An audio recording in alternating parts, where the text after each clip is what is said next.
As a beginner, getting into model rocketry can feel overwhelming. There are dozens of kits out there at every price point, and it's hard to know where to start. Do you go for something cheap and simple, something that looks cool, something that's easy to build? I've been through a few of those beginner kits now, and I keep coming back to the same answer, the Estes Crossfire ISX. Here's why. Most beginner kits, like this Phantom Blue, are marketed for beginners, and it's easy to see why they sell well.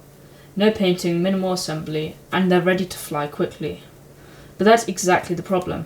You're not building anything, you're just following instructions and snapping plastic pieces together, like this plastic tail can.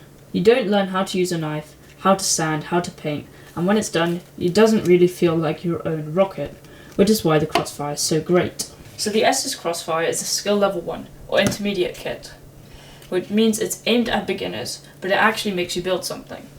So you get balsa fins that you have to cut, sand, and prepare. You also have to use a hobby knife for the first time. You learn how to make fin fillets, how to prime and paint, how to fold the parachute properly, and by the time you're done, you've used tools, you've made decisions, you've fixed mistakes. And that's not just more satisfying than snapping pieces of plastic together, it actually teaches you the fundamentals of every rocket after this one will rely on. Another thing that makes the Crossfire different is how reliable it is. So this one here is got a fin strake snapped in half, it's got a fin snapped in half and then re-glued together with a piece of balsa wood.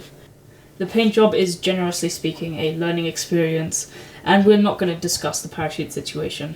But it still flies every single time, and that matters when you're a beginner, because you will make mistakes. You'll get glue where it shouldn't go, and you'll sand a bit too far, and your paint won't be perfect, but the Crossfire just doesn't care.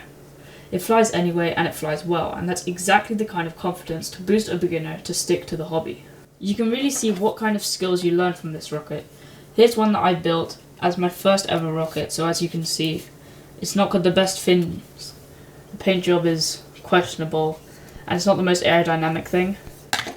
Then take a look at this rocket here that I built quite recently. So the fins are perfectly smooth, you can barely see the wood grain. The nose cone paint is very nice and smooth. Here you can see the difference between the two paint jobs. Difference between the fins. So that really just goes to show what kind of skills you can learn from building a rocket like this when compared to a plastic beginner model. The Crossfire is where I tell every beginner to start. Build it properly, mess up a little, fix your mistakes, and then put a C engine in it and see what happens. You'll definitely not regret it. If this helps, consider subscribing to the Launch Lab. There's plenty more model rocketry content on the way. Drop a comment below which kit you're starting with, I'd love to know.